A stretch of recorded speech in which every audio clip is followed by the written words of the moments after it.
Bonjour à tous, nous nous retrouvons aujourd'hui pour une nouvelle vidéo talent et je vais vous présenter Sanofi, que nous connaissons tous donc au moins de nom.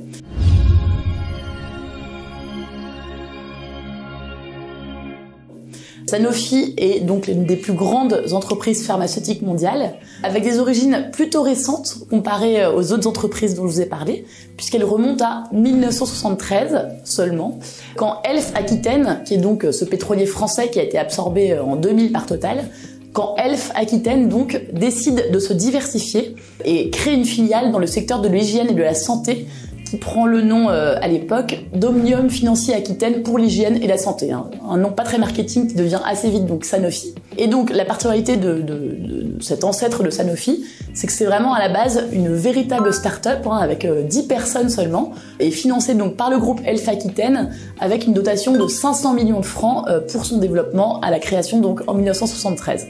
Et en fait, dès 1973, cette petite filiale se développe par le biais d'acquisitions. Ça restera d'ailleurs l'ADN de Sanofi tout au long de ses presque 50 ans d'existence. C'est vraiment que des acquisitions. Donc des acquisitions ou des prises de participation, lesquelles deviennent souvent des absorptions complètes quelques années plus tard. On peut citer donc dès 1973 le laboratoire Michel Robillard, les laboratoires Choët et le groupe Parcoé en 1974, ou encore en 1976, Ceva et l'Institut Pasteur Production. Petite parenthèse sur cette dernière prise de participation, l'Institut Pasteur Production, il s'agit donc des activités de production et de commercialisation de l'Institut Pasteur qui sont séparées de l'autre entité et qui sont toujours donc dans le giron de Sanofi et s'appellent désormais Sanofi Pasteur.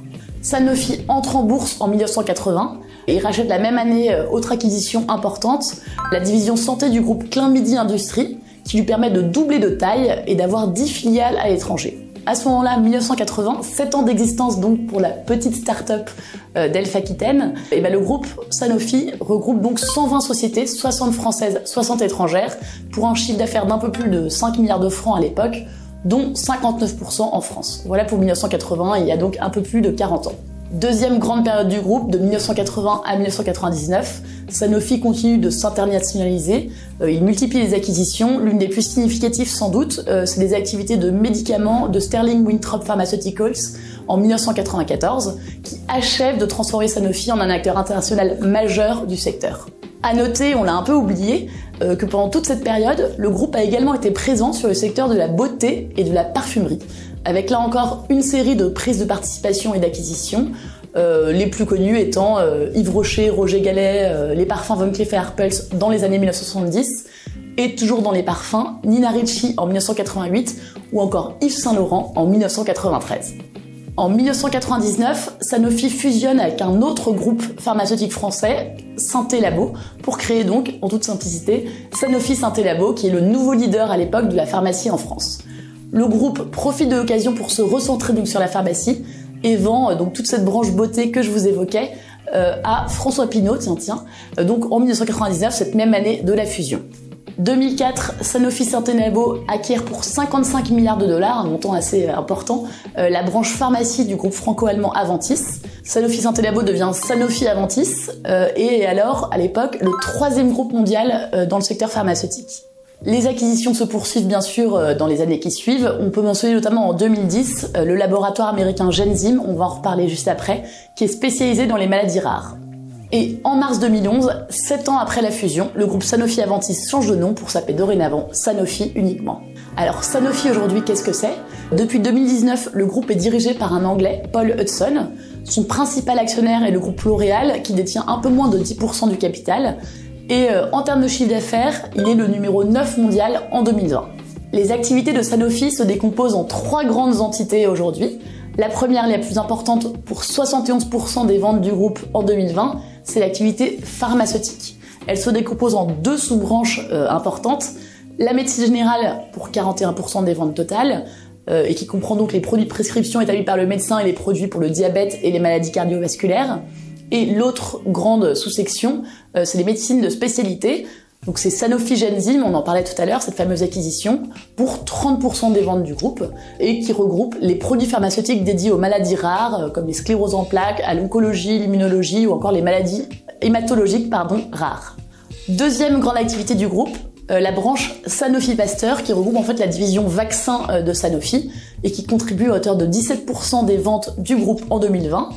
C'est donc notamment le leader mondial du vaccin contre la grippe et également l'un des principaux fournisseurs de vaccins essentiels partout dans le monde, et notamment sur les marchés publics internationaux à travers l'UNICEF, l'Organisation panaméricaine de la santé qui s'appelle la PAO, ou encore l'Alliance du vaccin, etc. Troisième grande activité, l'activité santé grand public pour 12% des ventes en 2020 et qui regroupe les solutions d'automédication qui couvrent principalement 4 grandes catégories, les allergies, la toux et le rhume, la santé digestive, les compléments alimentaires et la douleur. Et parmi le plus connu de ces produits, en passant, on a le fameux Doliprane, l'un des blockbusters du groupe, qui va bientôt fêter ses 50 ans d'existence, le Doliprane, et dont Sanofi a récupéré la production avec le rachat d'Aventis. Sur le plan géographique, Sanofi est vraiment un groupe mondialisé, avec une dispersion géographique très équilibrée. Aujourd'hui, le groupe distribue ses produits dans plus de 170 pays, le premier d'entre eux étant les États-Unis pour 37% des ventes. Si on s'intéresse maintenant au secteur pharmaceutique dans lequel évolue bien sûr Sanofi, eh bien, le marché mondial du médicament représente chaque année plus de 1000 milliards de dollars, dont près de la moitié sont consommés aux États-Unis et un peu moins d'un quart en Europe. Sanofi estime que ce marché devrait enregistrer une croissance annuelle de plus 5 à plus 8% par an, donc sur les prochaines années, grâce à différents facteurs qui sont un peu les mêmes que les autres industries, dont je vous parlais précédemment. L'augmentation et le vieillissement de la population, qui a donc besoin de plus de soins, la montée dans les pays émergents des classes moyennes, la montée également de l'urbanisation dans ces mêmes pays, les populations de ces pays pouvant donc désormais s'offrir de meilleurs soins, rendus plus accessibles par l'urbanisation. Également les nouvelles technologies qui laissent présager de nouvelles découvertes et de nouveaux moyens pour dispenser des soins, donc cela devrait porter le secteur. Et enfin, la hausse des besoins médicaux encore non couverts, donc là encore une tendance qui pourrait pousser le secteur à se développer encore davantage. Ce marché donc de la pharmacie présente plusieurs caractéristiques. Déjà, il s'agit de l'industrie la plus dépensière en termes de recherche et développement, et c'est une tendance qui vraiment s'accroît. On estime que le développement d'un nouveau médicament nécessitait environ 180 millions d'euros dans les années 70, et aujourd'hui, c'est plutôt plus de 2 milliards. Pour rentabiliser ces gros efforts de R&D, les entreprises pharmaceutiques peuvent, autre caractéristique, s'appuyer sur la protection de la propriété intellectuelle qui leur permet de bénéficier donc d'une exclusivité commerciale pendant plusieurs années. Mais il faut noter que dans les pays émergents, cette propriété intellectuelle est assez peu respectée, donc c'est également une caractéristique du secteur, également une menace pour ces acteurs industriels pharmaceutiques. Autre caractéristique importante donc de ce marché, on assiste depuis quelques années à la fin des blockbusters. Donc les blockbusters, ce sont les médicaments dont les ventes sont supérieures à 1 milliard d'euros. Et donc ces blockbusters tombent peu à peu tous dans le domaine public. Et donc ça donne lieu à la générification, c'est-à-dire la commercialisation de médicaments qui sont bioéquivalents avec les mêmes propriétés curatives, mais qui sont produits beaucoup moins cher et commercialisés beaucoup moins cher, en moyenne 30% à 80% moins cher. Donc ça fait une vraie différence pour le consommateur, et ces produits-là sont déjà majoritaires dans les pays émergents. Enfin, dernière tendance de fond du secteur, les déficits des systèmes de santé un peu partout dans le monde entraînent des initiatives qui visent à réduire les dépenses, et donc cela entraîne une pression accrue sur les prix des médicaments de la part des États et également des assurances maladies privées, le déremboursement de certains médicaments et le développement donc de la substitution de ces fameux médicaments génériques aux produits de marque originels. Si on s'intéresse maintenant à la concurrence sur ce marché, donc c'est un marché qui est très fragmenté. Les 10 premières entreprises mondiales représentent environ 40% du marché.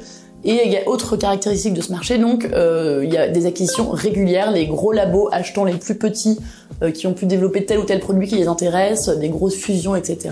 Voilà, donc c'est un marché assez fragmenté et marqué par des fusions-acquisitions assez régulières. En termes de positionnement sur ce marché, on l'a dit, on le répète, Sanofi est en 2020 le 9e acteur en termes de chiffre d'affaires, avec une part de marché donc d'environ 4%, assez modeste mais tout de même significative. Si on s'intéresse un peu plus aux détails par région, sur son principal marché, les États-Unis, Sanofi se classe au 10e rang des entreprises pharmaceutiques, avec une part de marché également de 4%.